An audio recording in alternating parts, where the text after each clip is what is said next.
My name is Lauren. I am obsessed with gardening and planting.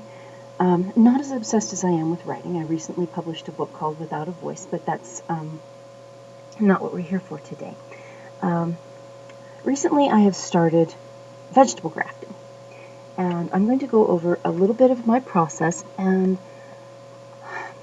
I call it grafting on a budget because I don't have the budget for the special clamps and the special trays. When they graft on a commercial level, they have specially made clamps that are just the right size for a tomato or for a zucchini or whatever it is that they're planting. They'll be anywhere from 1 millimeter to a centimeter, just depending on what type of plant they're grafting. Unfortunately, I don't have the money for any of those things, so I had to come up with my own alternatives. This is my grafting kit. In this grafting kit, I have a number of things.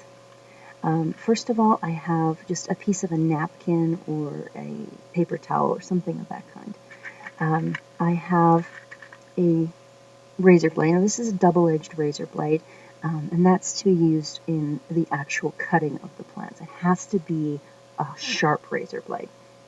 And the other thing that I have in here is a group of straws. Now, these are cut into 4 pieces. This is the actual size of the straw.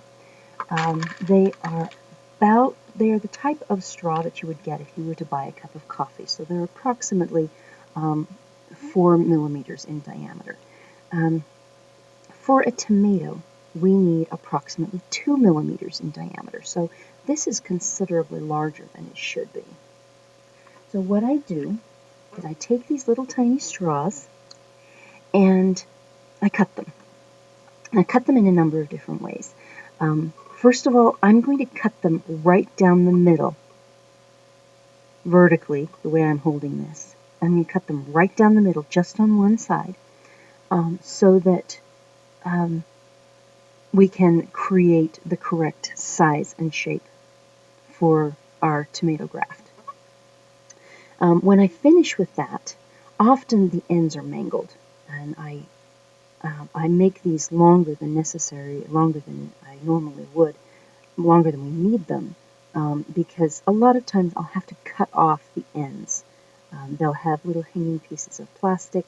They'll be crimped together, or misshapen in other ways, and we don't want that. So I'll have to cut off the ends to be the correct shape. Now, the correct size is approximately 1 centimeter to 1.5 centimeters long. So this is considerably larger than it needs to be. Once I have cut that, I will take the napkin or the paper towel and I will cut off a piece. I will cut a piece off. It doesn't need to be very large. And then I will wrap it around our straw. Doesn't really make any difference where or how it's wrapped as long as it doesn't overlap the ends. If it overlaps the ends, you either want to take it off and rewrap it, or you want to cut it down to size. And then I have a clothespin.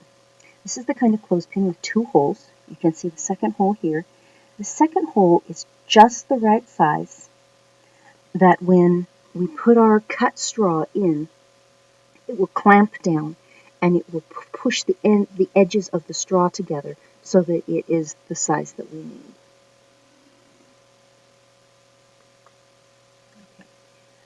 Another thing that I do that is very different from most people is that I use toilet paper tubes and sphagnum moss instead of the special trays and the potting soil. I have found, it has been my experience, let me rephrase that, it has been my experience that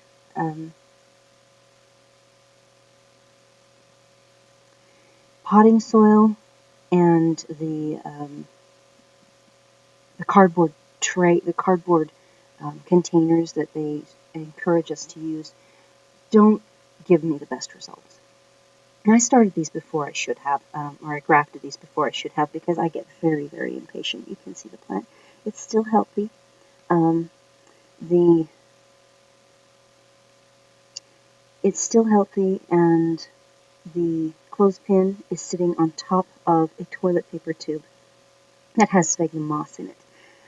I keep the water level a little bit high on the bottom, so that the sphagnum moss doesn't dry out. And as long as there is water down here, the sphagnum moss will just suck that water up and it will feed your seedlings. This is how I start my plants. By the time it gets down to the point where the water would be a problem for the seedling, it's usually time to transplant, so it's not really a problem. But you can see that the tube has been crimped down to the size, for the correct size for the tomato, and it's just sitting on top of the tube.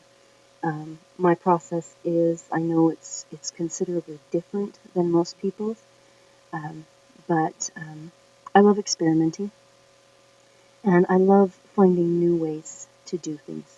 And this was a way that